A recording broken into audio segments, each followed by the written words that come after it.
আসসালামু আলাইকুম সুপ্রিয় দর্শক, আশা করি সবাই ভালো আছেন।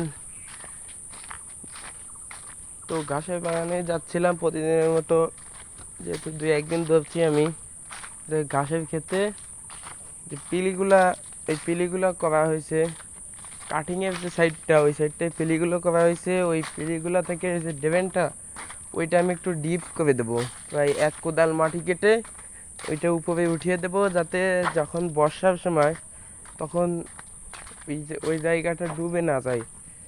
যেহেতু ডুবে গেলে ঘাস হবে না, মরে যাবে, এই জন্যই আর কি ওইখান থেকে উঠাই দেওয়ার কারণ।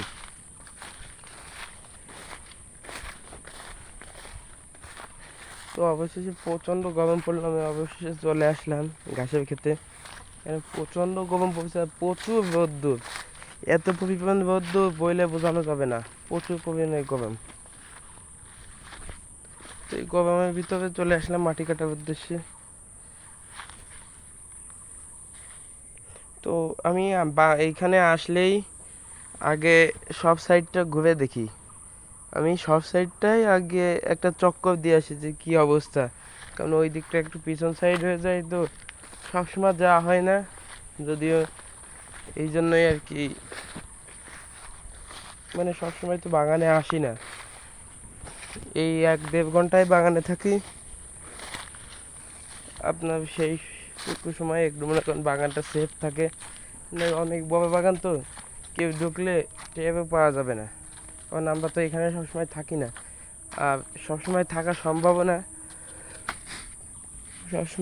সম্ভব না, যার কারণে একটু আমাদের সমস্যা হয়ে যায়।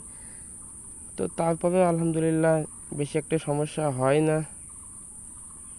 তো অবশ্যই মাটি কাটতেছিলাম, এই যে দেখেন আপনাদেরকে দেখাবো, এই যে ওই দেখেন কতটা ডিপ করেছি, বেশি একটা ডিপ করি নাই, দেখি কি হয়, যদি সমস্যা হয় মনে করি তাহলে আবার ডিপ করে দেবো।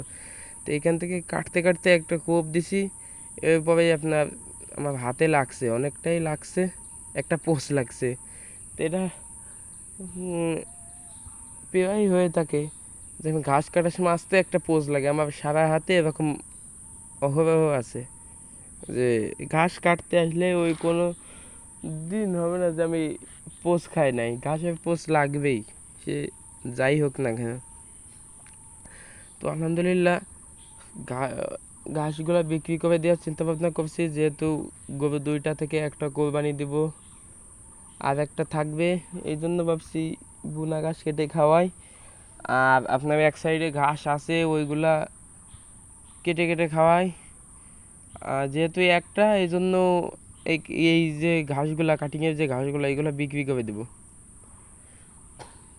কারণ এইগুলা রেখে তো আপাতত লাভ নাই, এখন গরু নাই, গরু একটা আছে, এজন্য আপাতত ওই বুনা ঘাসগুলাই কেটে কেটে খাওয়াচ্ছি, এইগুলো একটু কম দিচ্ছি। মাঝে গরু যেইটা আর কি থাকবে, ওইটা একটু রক্ত আমাশা হয়েছিল, তো আল্লাহ রহমতে এখন ঠিক হয়ে গেছে অনেকটাই, এখন পুরোপুরি সুস্থ। হাটে ওঠানোর চিন্তা ভাবনা ছিল, হাটেও উঠাইছিলাম, কিন্তু গরুটা বিক্রি হয়নি, ওইটা এখনও দাঁতেনি, এই জন্যই আর কি বিক্রি হয়নি। তো দেখি কত দূর থাকে, রাখার রাখার ইচ্ছা নাই ওইটাকে, অনেক দূরান্ত তো, ওই জন্য আর কি রাখার ইচ্ছা নেই।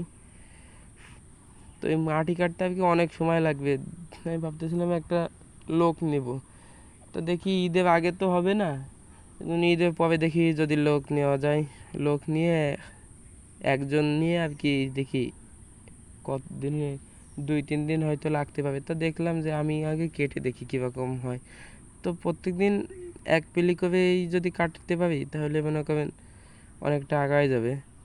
তো অনেকটাই কাটছি, এক পেলি কাটা হয়ে গেছে, অল্প একটু বাকি আছে, আর একটা অর্ধেক হয়েছে। তো দর্শকবৃন্দ, আশা করি সবাই ভালো থাকবেন, আজকের ভিডিওটা এই পর্যন্তই। আশা করি সবাই ভালো থাকবেন, সুস্থ থাকবেন, আমার জন্য দোয়া করবেন। আসসালামু আলাইকুম ওয়া রাহমাতুল্লাহ।